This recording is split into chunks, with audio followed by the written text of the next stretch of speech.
everybody. Welcome to InPsightRadio. I am your host, Danielle Egnew, and you are a fly on the wall to everywhere. How is everybody? Happy week. I am super excited because I actually have a guest in the studio today, which is really cool. Because obviously it's usually just me and my angels talking here, but this is much more fun to have my guest today. So my guest today, some of you will know her from seeing her on my Instagram account at the Ascension Tour and, other things. Some of you will have noticed that she has been around as a dear family member. Yet today we are going to interview her not as somebody who worked on the Ascension Tour, not as somebody who's my dear family member, but we're going to interview her according to her incredible skill sets. God forbid we interview her as the professional that she actually is. So everybody, I want to introduce again to you, she's been on the show before, but I'm so excited to have back in the studio, Melissa Scianna. She is an herbalist, she's an intuitive, and she's an energy healer, and you might just know her as the Rad Dog Chick who does Ascension Tour videos with me also. However, we have Melissa here because today we're going to be talking about something that's near and dear to my heart, which is truths and myths in herbalism, because I think this is really, really important that we talk about truths and myths in herbalism, because if we're not talking about that, we have a lot of great people out there who don't understand that they're going into a certain field to accomplish certain things, and they think they can maybe buy the herbalism kit online through Amazon and become an herbalist. And I'm not obviously trying to dissuade people from their gifts and talents. I'm just simply saying there's a lot to it. Melissa, welcome back to the show. Thank you so much. It's so good to be here. It's awesome to have you. Yay. This is so much fun.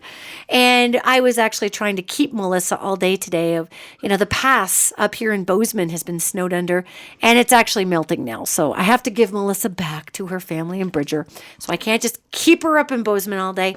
But she was here, and I'm so excited to have you talk about the myths and the truths of herbalism. So, when you even hear the myths and truths of herbalism, what does that bring up in you as an herbalist? Gosh, it's a huge topic, I think. But, there's so many big corporate companies out there that are trying to sell something that it's the typical American thing, buy more of our stuff.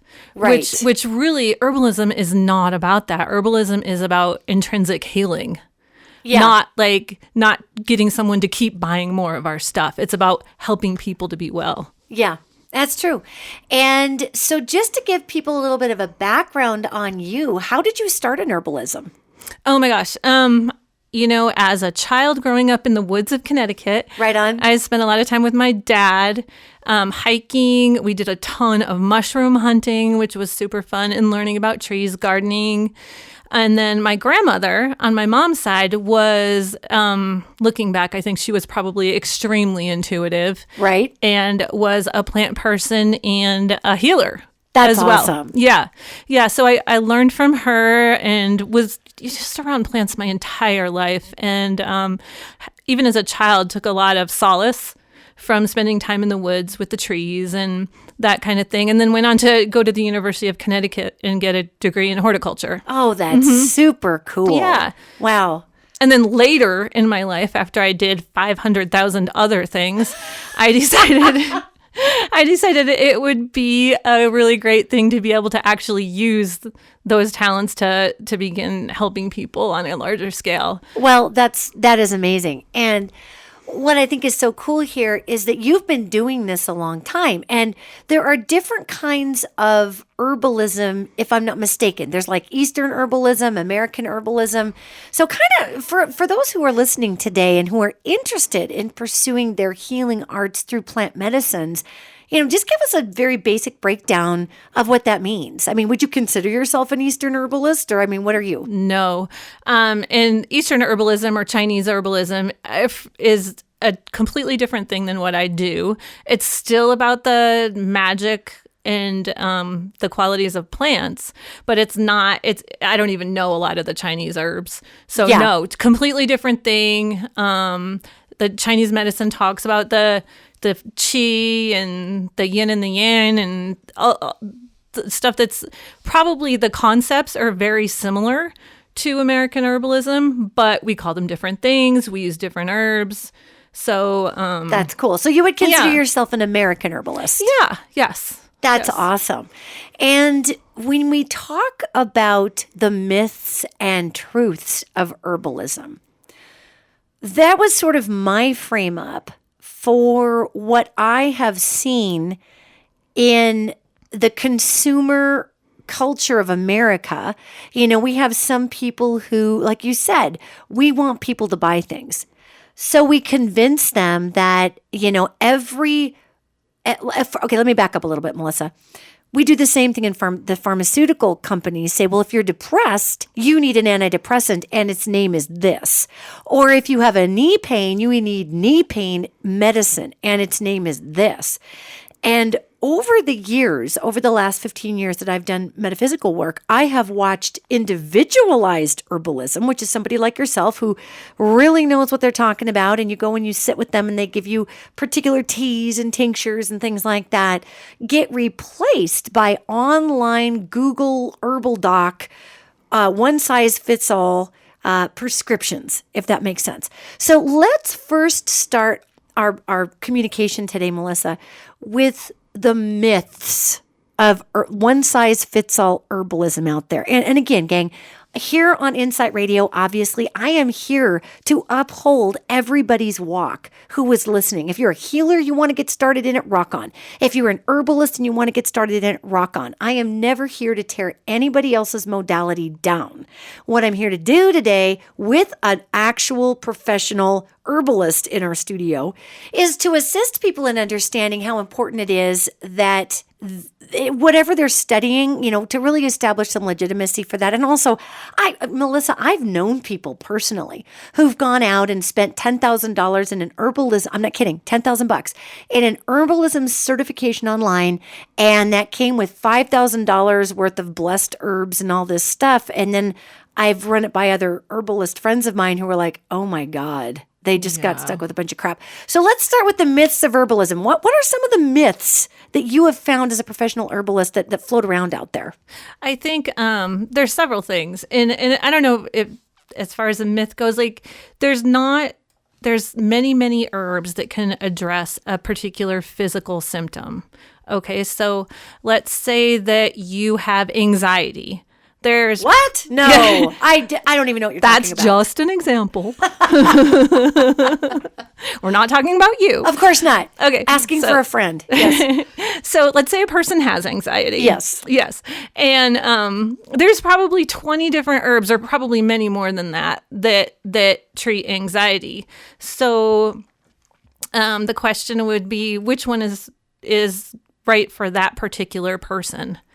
And so the way that a lot of us understand that is that we use intuition to determine. So like somebody may come to me and 1 month a lemon balm is what they need for their anxiety. Right. But they come back in another month and it might be something totally different. It might be passion flower. It could just. So why though? Why is that? Why is that? The why is that our body, mind, and spirit is so connected. There's no separating what's going on with our body, mind, and spirit, right? So think about it like, I explain this to people, like if you get nervous, you might have a certain spot on your body that itches sometimes, right? Or when you have your heart broken, your heart literally hurts. Oh yeah. So the body, Yep. the body is so connected. So every physical thing that happens to us, it's funny because I used to say almost every physical thing that happens to us is connected to our spirit or emotions, but it's not true.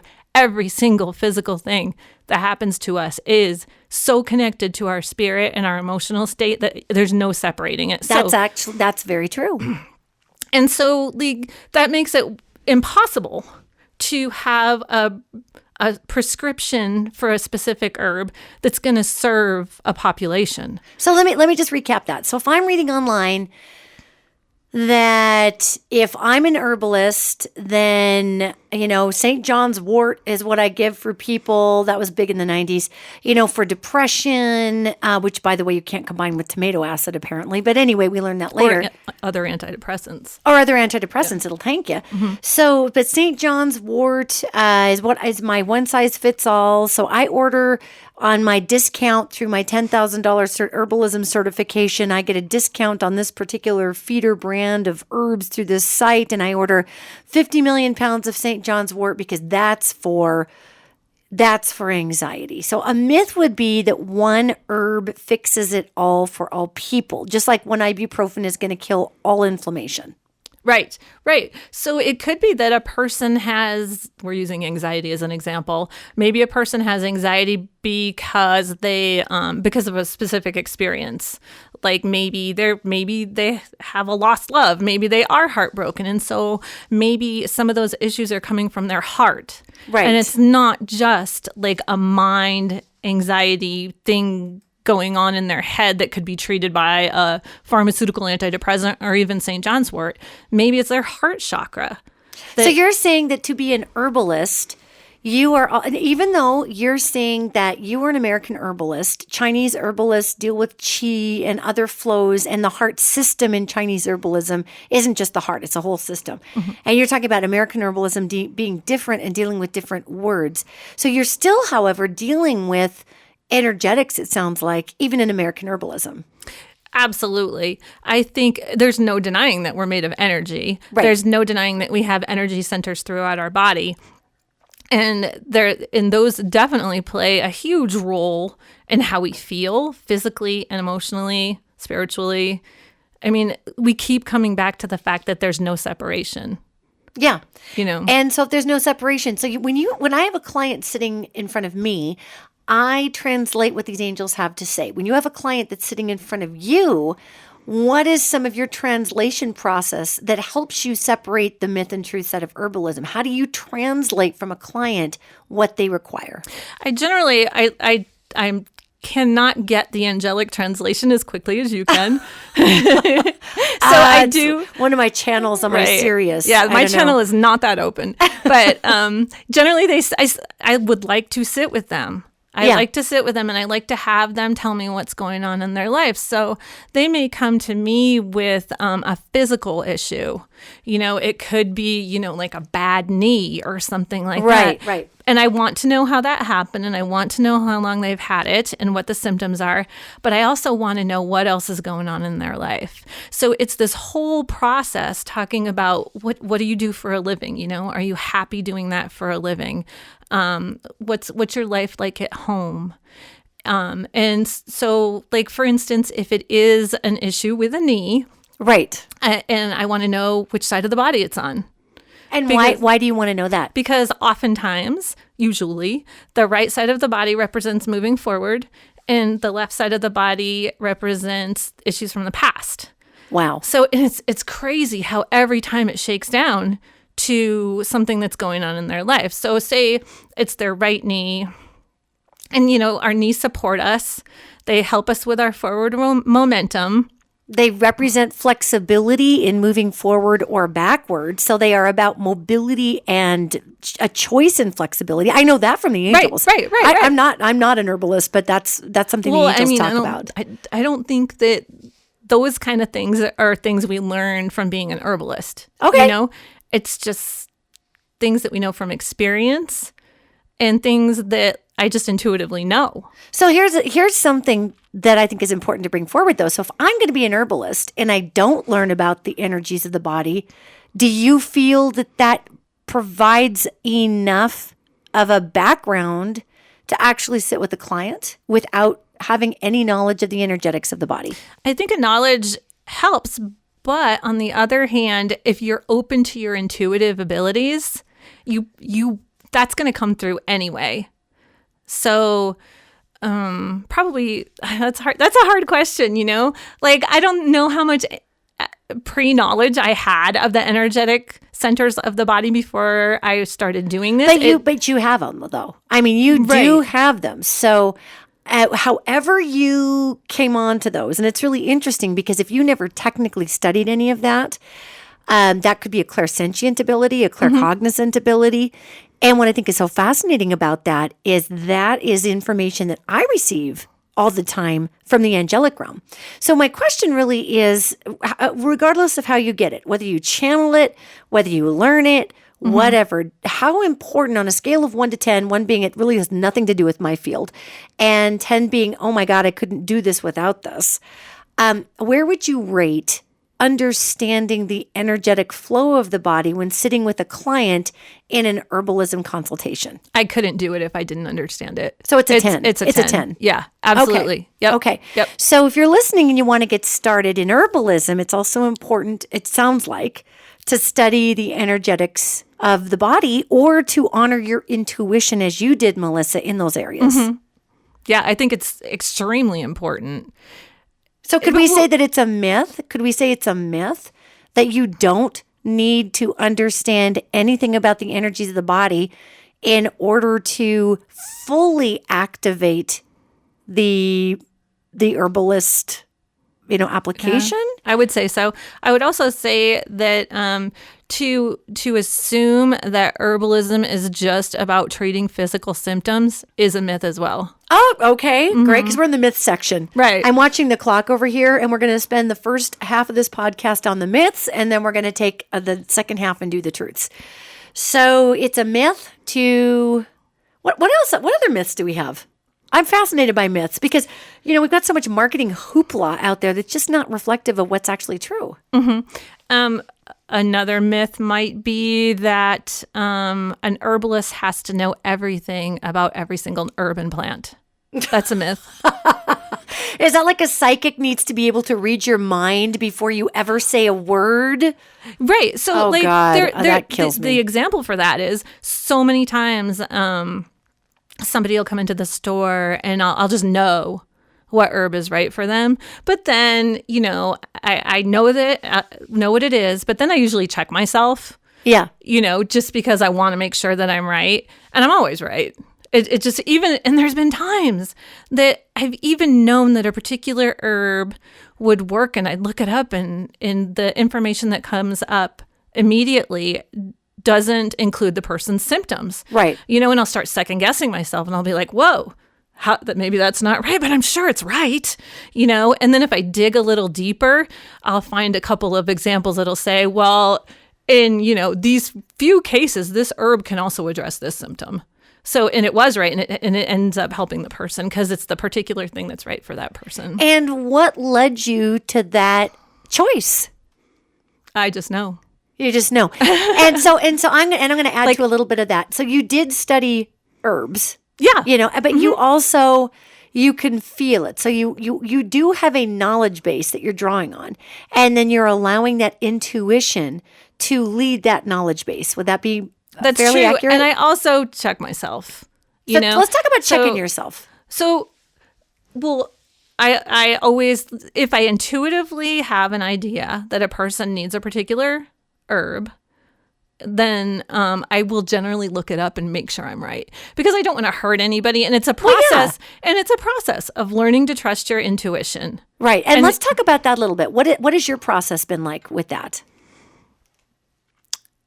Wow. Okay. So, everyone has intuition, right? Yes. Everyone that's totally does. True. This isn't something that's unique to me. Everyone has it. It's true. It's a true thing. Yes. And we've talked a lot in some of the classes that I've taught about how to open your intuition. Because that's awesome. In herbalism, that is huge. Yeah. Like all the great herbalists use intuition. They pay attention to the energy of the plant and the energy of the person, and they intuitively know what's going to work. So the process has kind of been like paying attention to those little voices inside of your head. Like if somebody asks me for something to address a symptom, an herb pops in my head. And we're taught in our modern world to just ignore that stuff and look it up or base your choices on what you've learned from a book. Right. Or have it be somebody else's experience because you are not enough of an authority. Right. Because we got to give away our power in America. That's what we do here. So the first step is to hear the little voice or pay attention to for me, sometimes it's like a picture of an herb. Wow. Yeah. That pops into my head. And don't brush that off as nonsense. and pay attention to it. So I think that's the first step in anything in life, any sort of intuition in your life, to start paying attention to those little things that are popping into your head, because we all have it. So it would be then a truth, even though we're not to our truth section yet, but a truth in herbalism is you're working with the energetics as well as just the chemical knowledge base of the plant. You're working with the energetic resonance. That sounds like a truth in your field. That's a truth. Do we want to talk about that now? Because that's huge. It is huge. Let's just go for it. Yes. Okay. So that's why it's so important to pay attention to where your herbs are sourced from. It's so important. Like organic, yeah, that's a catchphrase, and that's important. That goes without saying. But like, who grew them? Were the people that grew them taken care of? Were the communities that they work in taken care of? Is the land that they grew the herbs on taken care of so it's healthy? All of that goes into the energy of anything we put in our body, herbs, but everything else we put in our body too. Wow. Wow. I really never thought about that with plants. I've thought about it with animals because I'm a meat eater. So I've thought about people being treating ethically their animals and making sure that they have humane diets, humane range, humane way of killing them, all of these things. I never thought about it with plants. So you're saying, which makes total sense, because in the area of energetics, we know that energy is not destroyed, it's transferred. So you're saying that it's wonderful if the label says organic, yet if you can do a little bit of research to find out where it came from, how it was grown, the land it was grown on, that this all goes 100%, which makes complete sense to me, into the healing resonance or non-resonance of that plant, yes? Right, exactly. And it comes down to trusting the person that you're buying it from. Wow. Asking the questions of the person. And if it's a person, it's so much better than if it's just like some big company that doesn't have a person to talk to. Do you grow your own herbs then? Very few. I would like to grow more. Yeah, I think. And if you think about it like this, it's just this herbs, plants, everything we use plants for are this giant gift that the earth is giving us to use for our well-being. And so it's our responsibility to take care of the earth that they're coming from. But and that goes into the energy of the actual plant too that we're using, whatever it's for. If it's for something that we ingest or something that we use for smoke cleansing or anything, even if it's a tree that we sit under or a flower that we grow, those all have an energetic effect on us as well. Do you teach on this stuff? Sometimes, yes. I love to teach. Do you do like classes, or are you online, or how do you teach about this? So I do classes. I do occasional lectures at different events, and we do classes at our store in Bridger. In Bridger, Montana? Yeah. Okay. For all different things. But, it doesn't matter what I'm doing a class on, whether it's essential oils or making your own plant scents or making smoke cleansing wands. We do that. The first part of the talk is always about the energetics of the plant, because that's the most important thing. So let me recap for those who might be listening or who just turned in. Our guest is Melissa Scianna. She is owner of Vintage Apothecary in Bridger, Montana. She is an energy intuitive. She is an herbalist. And she is a healer, actually. And so as we go through this discussion, we're talking about the truths and myths in herbalism. And what I find so fascinating about this, sister, is that you have this awareness that the energies of the plants, it's transference. If the plant is traumatized, it transfers trauma to a person. Now, we think in terms of plant life as being like, there's certain companies out there, Monsanto, that, use Roundup on everything, and it kills everything and it poisons everything. So we think in terms of chemical poisons. Yet with plants, we don't oftentimes think of emotional poisons or energetic poisons. So what it sounds like to me that you are addressing is, if you're going to get these herbs, if you're going to work with them, do your best to research just to make sure that people are doing what they can. Because it may be a situation where people may not, they may be able to, they may have to grow herbs under certain conditions, and that's the best they've got, and they're organic, but maybe there's trauma in how they're harvested, or maybe the people harvesting them have a lot of dissonance or trauma. You know what I think is interesting? I noticed on your Facebook page, what is your Facebook page, love? It's Vintage Apothecary. Okay. Yeah. So if you go to Facebook, Vintage Apothecary, like Melissa, she's always putting up. Thank you. Oh, it's so cool. She's always putting up really cool videos and educational blurbs and whatever. And one of the things that I've noticed that you do, and maybe you could explain this a little, is I've seen you say, I'm making, and I probably have the product wrong, and please excuse me because I'm not an herbalist. Yeah, it's like juniper oils or something. With juniper, I harvested myself. So if I say I'm somebody, I'm starting in herbalism and I'm going to go harvest something, what is the process if I've got to make sure that my head's on straight, and how can I double check where I'm getting it from? And I mean, do you have to ask the plant for it? I mean, how does that work? Yeah, actually you do. You do? You do. I was totally kidding. No, oh my God. it's true. So Okay. when I'm harvesting something, I am very careful. I mean, we have an abundance of beautiful herbs here in Montana that we can use for various things. So if I go out there and I choose to harvest something, I'm extremely respectful of the plant. I always go to a location where the plants look very healthy and where there's a lot of them. So you're not like going to the one little plant and just raiding it to death. Right. So I am going, like, if I'm harvesting juniper, I might choose one piece off each plant and just continue walking. And every time I harvest from a plant, sometimes I say it out loud. Sometimes I say it in my head. May I harvest this? How can you tell if the answer is no? Just because it's intuition, just like we were talking about, and pay attention to the voices, the little voices in your head. So you hear a little voice that says, "Not today, sister. I'm not doing well." Yeah. Yes. Okay. Yes. Sometimes, not often, because I try to choose the healthiest plants, but sometimes I get a no. And so then I just move on to the next one. And it's interesting because I bet if you scientifically ran a panel on that plant, maybe it's got something going on. Maybe it's got a bark beetle that's affecting the properties of what you would be harvesting, or maybe it just isn't in the mood to get it cut into. Who knows? Maybe. And then at the end, after I complete my harvest, I always thank, and I usually say that out loud. I say, thank you for this harvest. It's for healing my family, myself, and other people.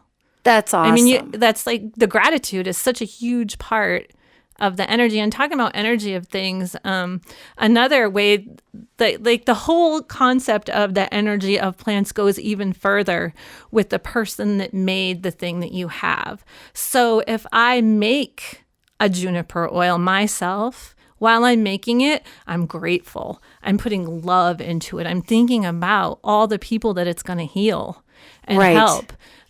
That's vastly different than buying a commercial oil that was processed in a machine. Yeah. Right? Yeah. And you know what's interesting about that too is when we think about the person who makes it, I have had teas that you have made for me, Melissa, that have kicked ailments that I've had that traditionally I would have gone to the doctor for because that was the only way I could get rid of that ailment. And I normally don't, gang, I'm really super lucky. I don't get really super sick with stuff. So I just want that out there. Yet, pH issues, whatever issues, things you need a little help with, you've given me materials that I've taken. And I know you, obviously. I mean, you're awesome. Yet I know where your heart is coming from with all of that. I have another really good friend of mine. His name is Jim Niemeyer. And you know Jim. Yeah, Jim's awesome. Jim's freaking great. And Jim Niemeyer is it Jade Wellness? Gosh darn it, Jim, I'm sorry. I'm spacing out on your business name there. But it's in Billings, Montana.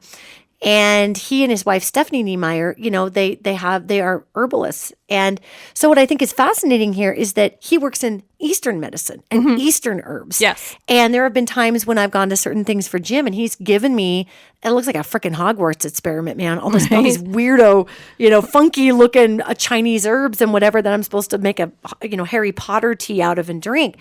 Yet I think it does matter. Intention matters in a healer. Whether you were doing a reading for someone, whether you were harvesting juniper for someone and making an oil, intention matters. So if you think, if you're a healer or you're an herbalist and you want to go into this field, and just to summarize, and you think that it's just going to be like a Western doctor, where you sit down and say, okay, my elbow hurts. Well, here's, take your ibuprofen and call me in the morning because you're dealing with the elbow. What you're telling me, Melissa, is that herbalism deals with the entire energetic system, not only of the body, it deals with the intention in which you deliver the information. It entails with being responsible with the energies in which you are harvesting or mixing, perhaps a tea for somebody. So your intention, pretty much, if I'm to understand you correctly, has got to be locked on in gratitude or in humility or service from the get-go. Yeah, absolutely. And there's two things that came to mind. One is that there's so much more involved in the process than me just giving you some tea to drink and it fixed whatever was bothering you. Because think about it. Do I ever give you herbs to take and not ask you what's going on in your life? No, you always ask me what's going on. Yeah, we always. Yep. It's just this connected process that we can't separate. If I'm going to give you herbs, I'm going to help. I also want to help you figure out, it's a holistic thing. Yeah. Why that happened. And the last time it happened, what was going on in your life. And maybe we can connect it and figure it out. Right. Right. And so, on the line of plants, it's fascinating because I know a lot of herbalists who also are healers or they are shaman or whatever. And there are different sage beliefs that I find to be very, very interesting. Different beliefs in sage, how it can be used, what it's for. I've had certain people say, well, you can use this sage for this, but not for this. Certain people could say, well, I can burn this sage, but you can't give it to people. So can you help us debunk some of the sage issues out there? That is a hugely controversial topic in the field of herbalism. So this is simply my take on it. There's so many opinions. It is true that the white sage that is traditionally used for smoke cleansing comes from the American Southwest. Now, that has become so popular that it's actually been being shipped all over the world for people to use for smoke cleansing, and it's affecting the population of white sage in our country, which is not cool. Oh man, okay, so we're over harvesting this white sage. Over harvesting it, yeah, and it's being done commercially without respect and gratitude, and so the things that about smoke cleansing that I'd like to say is every culture all over the world uses smoke cleansing. Right. Well, look at the Catholics and frankincense and myrrh and all the swinging around. They use frankincense in the Middle East for smoke cleansing. Yeah. In Italy, they use herbs like rosemary and the herb that we know is culinary sage. Oh, wow. All over the world. It's something that is done because it works. Right. Because it actually fights bacteria in the air in your home and it raises the vibration. So it's like energetic Lysol, and it literally is herbal Lysol to a degree. Yeah, it really is. Okay. So, and if you think about it, over the centuries, people weren't importing special herbs to smoke cleanse with, right? No. They were using the stuff that grew where they lived. Right. Right? Like frankincense in the Middle East. And here in Montana, for instance, the Native Americans were using the sage that grows abundantly all over the whole state, which is not white sage. Now, I'm going to put a pin in that for a second, because I remember picking a bunch of sage. I was a kid, and I picked a whole bunch of sage from a particular area that I felt the ground be very sacred on. And the sage kind of gave it up. You could feel it. Like you said, the sage was like, okay, you can go ahead and take this here. And I bundled that sage up, and I still have it. I probably did that, almost 30 years ago, and I still have those sage bundles, and I still use them. They're super dry now because they're 30 years old, yet I still use them, and they're pretty magnificent. And so what is that sage that we have? So with anything with plants, I love to be able to talk about botanical names, because that is what allows us to actually distinguish one plant from another. So not that everyone wants to hear the Latin. No, I love the Latin. Are you kidding? That's awesome. This just clears it up a little bit. So our culinary sage is a salvia. Okay. White sage that grows in the American Southwest that's being over-harvested is a salvia. Okay. The sage that grows here in Montana, despite the fact that we call it sage, is not a salvia. It's an artemisia. So it's 100% different plant than white sage that just happens to have a lot of the same purification and cleansing properties. Okay, so what we call sage is not technically actually, is it energetically similar, but chemically it's not. It's to this other. botanically a different plant. Wow. So, okay, so yeah. I what was it called? A salvia? Yeah, so white sage is a salvia. Okay. And culinary sage that grows in Italy is a salvia. But our sage is an artemisia. Okay, artemisia is what I've got bundles and bundles of. Yeah. And that stuff works like you would not believe. It does. And that's what the Native Americans here used for millennia, you know? Yeah. Also, just like on an interesting botanical aside, for those of you that are familiar with the plant mugwort or the plant wormwood, which are very important plants in herbalism, they are botanically closer to our Montana sage. Those 3 plants are all artemisias. Wow. So yeah, so they have some of the same qualities.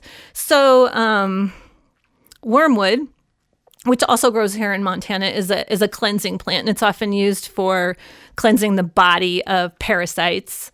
And it's also the thing that flavors absinthe. I was just going to say, well, I know wormwood from absinthe. That's personally. right. So that is a very similar, like the twin of our Montana sage. Wow. Yep. Wow. So botany's cool, right? Botany's freaking cool, man. This is cool. Right? Yeah. Okay, so if I am going to my standard metaphysical store, that's usually white sage, right? That they've got bundled up in there. However, if I go out into the prairie of Montana and I ask the sage plant to cough it up, that's actually the sage for me personally that is far more sacred. Now, here's an interesting point to what you're making. I've had people give me gifts of that white sage. It's from the Southwest, and it's wonderful, and I'm always so grateful to receive a gift. However, when I burn it, it doesn't feel, from a spiritual physics perspective, it doesn't feel quite the same way to me as, did you call it the artemisia? Okay, the artemisia or the sage that we talk about in Montana, little bitty, it doesn't have the big long leaves. It's got little bitty shorty leaves on it. Yep.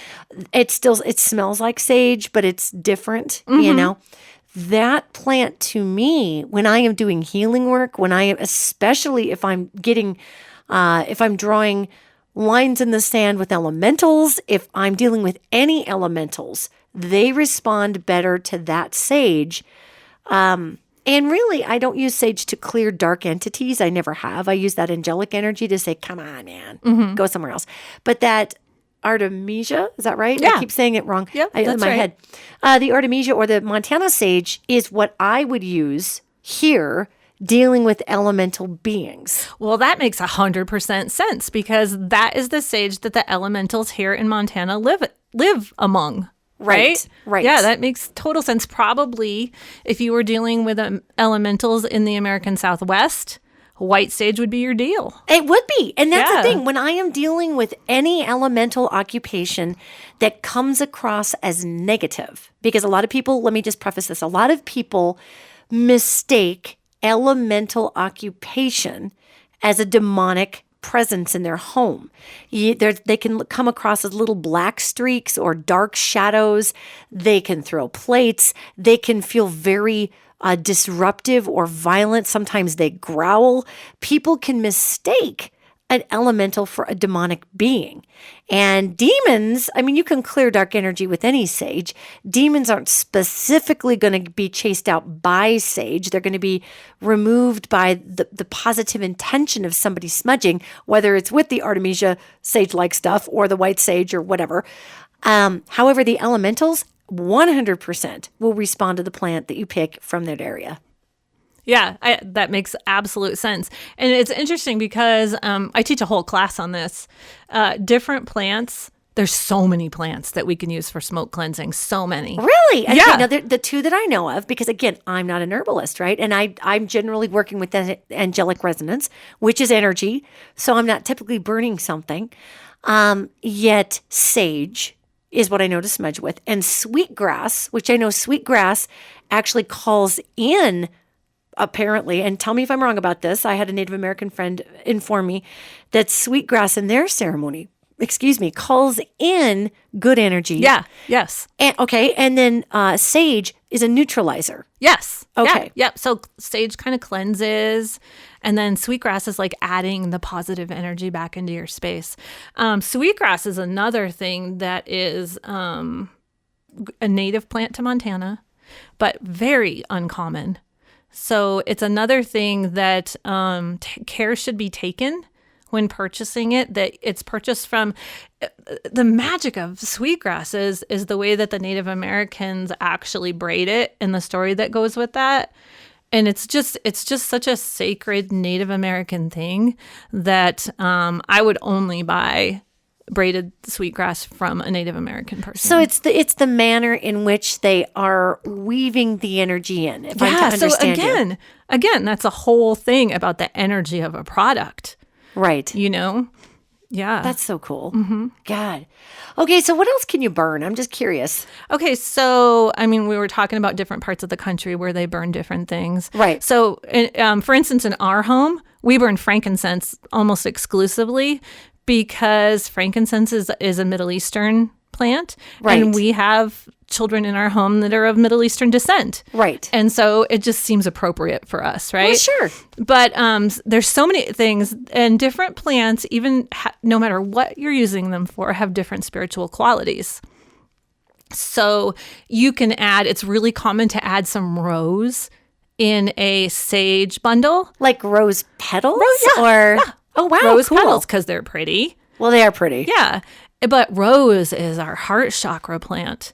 Right? Think about it. Wow. It's the plant of love. Yeah. It smells beautiful. And so if you are wishing to bring love into your life, rose might be an appropriate thing to add to your sage bundle. Wow. Mm-hmm. Wow. Or like I'll see oftentimes people will take a seashell or a bowl and they'll have a little piece of charcoal and they will sprinkle sage or whatever else on the charcoal and it kind of burns. Mm-hmm. Does the charcoal affect the saging at all, or is that not really a big deal? That's such a good question, because charcoal is not those charcoal discs that they're they're burning. Discs. Yeah. That's I use them. I'm not going to lie. But that's not a natural product. So when you light them, it's got like some, I would say like they must dip them in lighter fluid or something, because they just catch right away and they smell funny. If you notice that first wave of smoke when you light them doesn't smell that great. Yeah. So, you might want to light it outside so you don't have to get that in your house. I use them too, so I'm not... it's something that we use, but some of my Native American friends don't use them, and they burn smudge blends. So one of my friends, Josiah Huggs, an amazing guy, he'll like take a little dish and make a little tiny fire with sage twigs. Oh my God, that's awesome. He's so cool. And then he'll take the smudge blend, and he likes to buy it from me. He'll take the blend of smudge herbs and sprinkle it on that little fire. Oh, that's cool. And that's how he does it. So, the charcoal discs are very convenient. Yeah. But there's other ways that you can do it if you don't want to get that caustic stuff in your air. Well, okay. So we've covered energetics. We have covered asking permission of plants. We've covered intention, gratitude. We've covered over harvesting, like with sweetgrass and with white sage, And just, like you said, sweetgrass grows in Montana, but it's not super common. Mm-hmm. So, just kind of keeping in mind where it's coming from, how it's braided. Yeah. That whole thing has a whole intention to it. Mm-hmm. So if I come to you and I say to you, Melissa, I've got my pretend I'm married to a man. My husband and I are fighting. And it's been awful in our house. I've noticed that my lupus has gotten worse since we've been fighting. And my husband, he's drinking more and whatever because he's sick of it too, of the fighting. Yet I really feel like there's this heaviness in my house, and my illness, my physical body hasn't given me, I need some help. So actually what I'm here for, Melissa, is I need help sleeping. How can you help me? Wow. Okay, this would probably entail a lot more conversation, but for each individual person, of course, it's likely to be a different solution. Right. So we would look at probably short term, I got to get this lady some sleep. Right. Okay. Right. Okay. Right. Because you can't even function on working on the other stuff in your life if you're not sleeping. Right. And your body can't heal. So we'd figure out probably an herbal tea for sleeping that might include some relaxation stuff. If she's having pain from her lupus, we could include something for pain too. Okay. So she'd probably receive a blend of herbal teas. And we talk about things possibly that she could do in her life.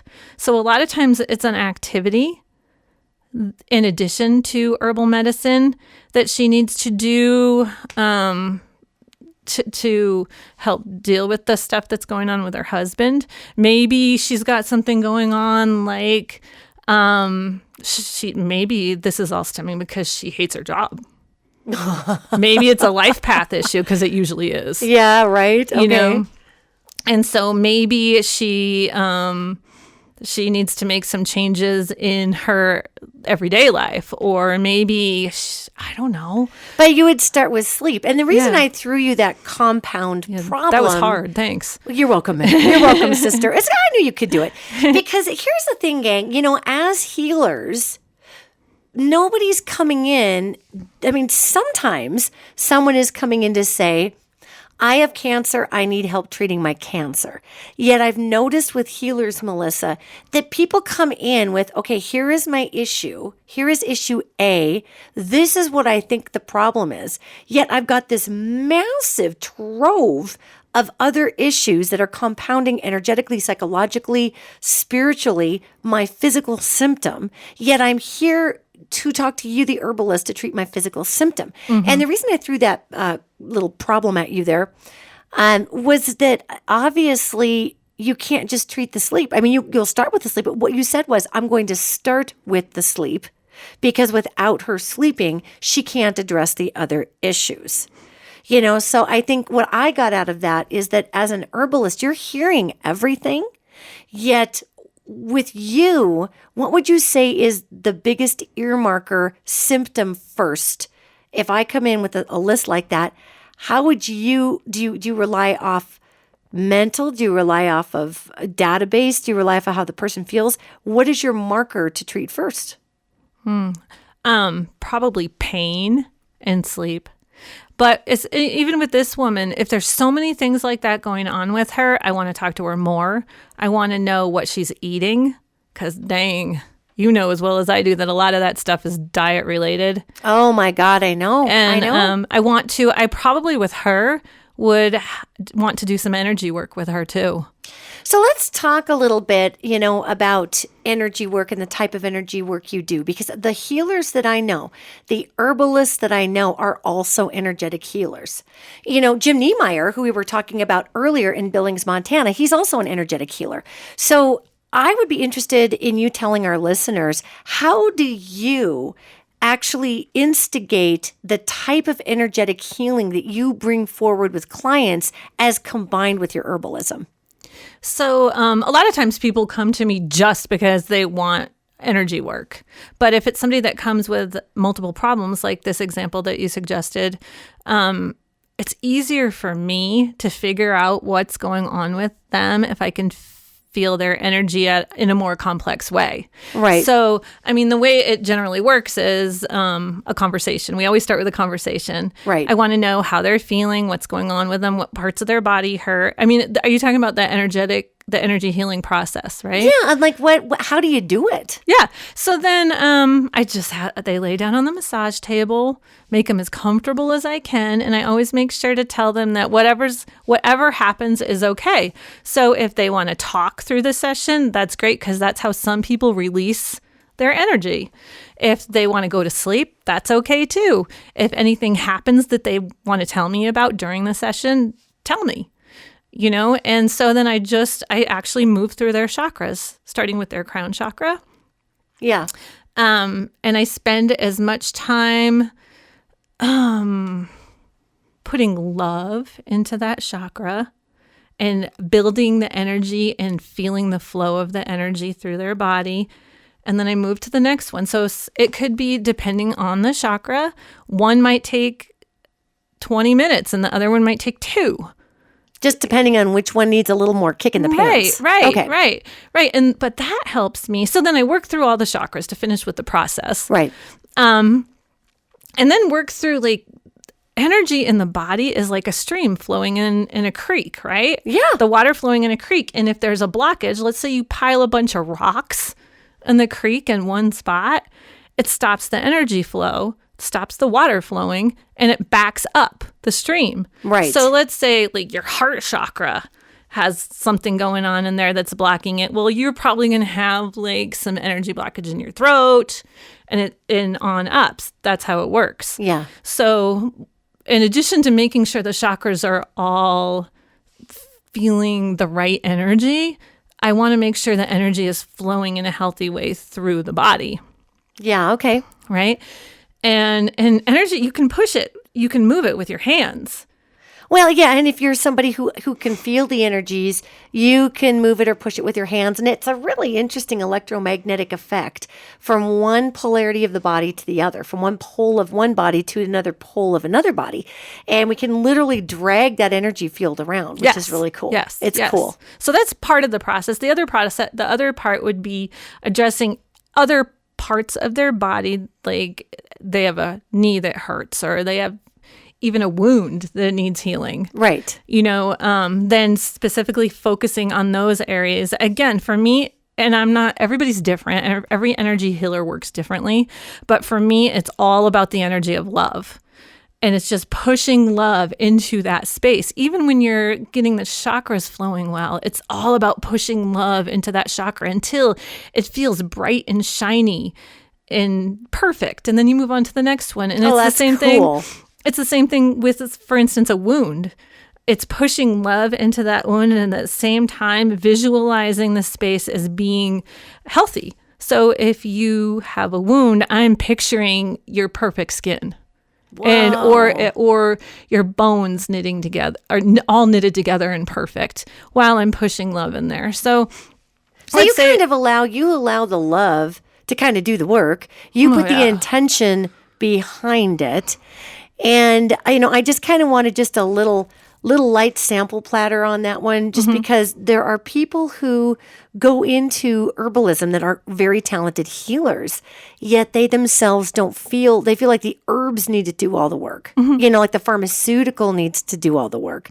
And that as an herbalist, that they are here to diagnose and just get the person the right kind of herbs so they can get in there and do what they got to do. I'm sure that's one part of it. Yeah, what we got to see with you just now is that, you're incorporating that love intention, you're moving and working through the body, and you're able to tie it all together. And the other part of that work, just to wrap it up, is that feeling what's going on in their chakras helps me figure out what is going on in their physical body. Whoa. So because, again, everything's connected. So the energy in your body, the way you feel is so connected to the physical things that are happening to you. So that helps me. This woman comes to me with all these things going on. Maybe it turns out that she has a broken heart because her husband's drinking, and her heart chakra needed work. I can feel that. I can feel that when I work on her, and I can actually help it to feel better. That's with energy work. Awesome. But it also helps me diagnose in a way what herbs I think will be helpful to her. So I would send her home in addition to whatever else I thought she needed, with maybe some rose tea. Oh wow, for the heart chakra. Yeah. Okay, so as you guys can see, as you're listening, gang, you can see that this is a multi-layered discipline. So that I could say perhaps a myth of herbalism is it's 100% all about the herbs. That's a big part of it. Yet it's about the vibration, the intention. It's about where they're grown. It's about the energy in them. And Melissa, we're boiling down on time here, and I want to make sure that we get this in. Do you think plants actually have what we like to call magic in them, or do you think that's a funky little catchphrase that we give to energy in plants? I think that magic and energy are closely connected. I think that plants are full of magic. And if you want to call it energy and that makes you more comfortable, I'm so cool with that. I like to call it magic. I mean, what about I can go and sit underneath a tree and I can feel that tree just loving me. That's wow. And it's energy, right? Yeah, it is. Yeah. But that's magic. So the reason I put it out that way is that there are many beliefs out there that take the idea of magic and throw it into the world of non-comprehensible mysticism. In other words, like the transfiguration of Christ. We talk about if you're a Christian person and Easter comes and you talk about Christ raising, the priest can never say exactly why Christ raising from the dead spiritually augmented the humans that were left below. They just say, well, it's the mystery of faith. It's the mystery of faith. And the reason I put it to you that way is obvious. I mean, I know you, so I know how you think about this stuff.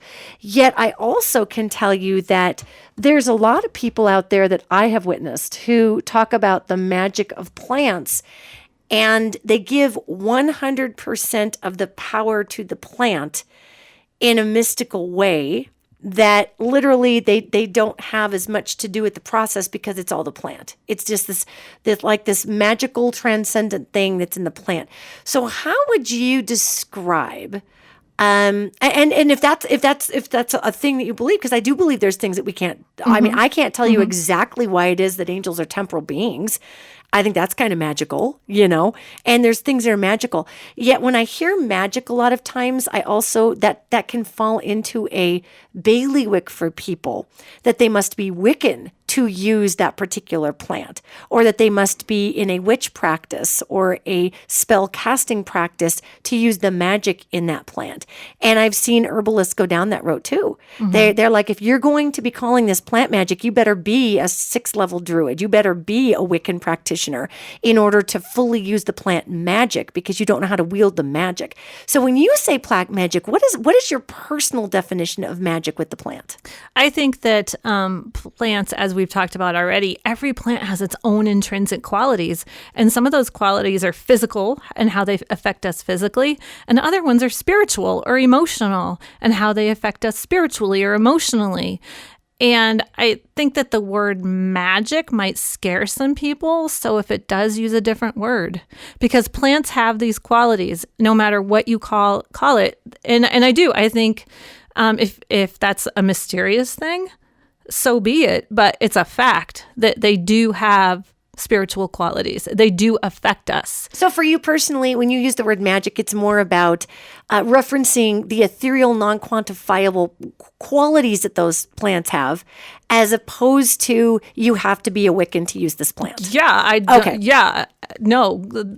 The universe, Mother, Father, God, however you refer to it, put these plants here on this earth to help us in all ways. And they're for everyone. There you go. Okay, that's what I thought. You might have that opinion, because I have had people that have come to me as clients who are very gifted herbalists who have heard people use the word magic in a different way than you would use the word magic with plants. And they've come to me and said, God, I wanted to be an herbalist, but I'm not a Wiccan, so I can't do it. I'm like, what are you talking about? I mean, how you worship all that is, whether it's the land or God or your lucky rabbit's foot or good intentions, or you're a humanist or whatever your deal is, what's that got to do with plants and magical properties of plants? And there have been some people who had some pretty big trips put down on them that you don't use herbs unless you are a practicing Wiccan in order to go through the ritual magic that is completely separate from what we're talking about here. So the reason that I brought this forward is that can be a confusing point for people. And then Melissa, and I've just heard you say a million times, plant magic, and I get it, man. I get it. Yeah, it's plant mojo. It's plant spirit. I'm totally down with that. I get what you're laying down. Yet and if you are a Wiccan person and you use these plants in a ritual, that's fantastic. Yet no, gang, if you're hearing Melissa talk about plant magic, it's not saying you have to go be a 6th level, Wiccan practitioner before you can actually be an herbalist. One does not necessarily have to do with the other. That's true. And that's like a whole nother podcast we're talking about here. But that's true. I think that, but that's not to say that you can't do plant magic too. Plants are magical. And if you want, you don't have to be a Wiccan to use the spiritual qualities of plants. We use plants for all sorts of things, and we use them as well for focusing our intention. That's right. Which is basically the same thing as magic. Right. Or prayer. Same dang thing. Same dang thing. Mm-hmm. So, geez, I can't believe we blew through this hour. Can you believe that? That was so fun. I know, right? And so what I want to do is I want everybody to have an opportunity to reach out to Melissa, because Melissa Scianna is very versed in her field as far as herbalism, healing, in terms of plant magic, or the energies of plants, if you're more comfortable with that terminology. I even know some Wiccan friends that are getting sick and tired of people. I was saying something was magical the other day, and I got an email from somebody saying, please stop using that, because that's a sacred term to me and, my circle. And when people like you just say, oh, well, that's magical, we're so twitchy about terms these days. Yes. And I apologize to my friend, because I really never thought about that. I'm not a Wiccan, or I'm not a druidic magic person. So maybe that's just ignorance, that maybe that was offensive to that gal, whatever. But I just wanted to make sure that, we understood what your definition of it was. Mm-hmm. Just so if people do have, want to talk with you more about how you do it, what you do it. So we're just running a little over time here. Yeah, Melissa, where can people find you online? They can find me at vintageapothecaryshop.com. They can also find me on Facebook at Vintage Apothecary, on Instagram at vintageapothecary_Melissa Scianna. And they can find me for a while anyway, in Bridger, Montana, if you ever get out there. So, and what's your address out there in Bridger? It's 2503 Highway 310. It's about a mile south of Bridger. And if somebody's listening today and they're kind of digging, they're feeling your vibration, and they would love to get a hold of you in terms of being a practitioner, because you do phone consults. Yep. You do phone consults for clients all over the world. I happen to know you've sent herbs to people all over the world. Yes. How do people get a hold of you for a phone consult? So you can actually make an appointment with me on my website at vintageapothecaryshop.com. And you can also call me and make an appointment that way. My phone number is 406-850-3287. That is awesome. And if anybody happens to be in the Montana area, Southwest Montana, I would tell you to come see me. I'm going to be down on May 4th, 2019, Saturday from 2 to 4 at Vintage Apothecary. Melissa is hosting a massive angel forum that I'm doing, and I'm going to be bringing through all kinds of information for folks who show up and want to ask questions. You can grab those tickets on my website at Danielle Egnew, EGNEW-advisor.com.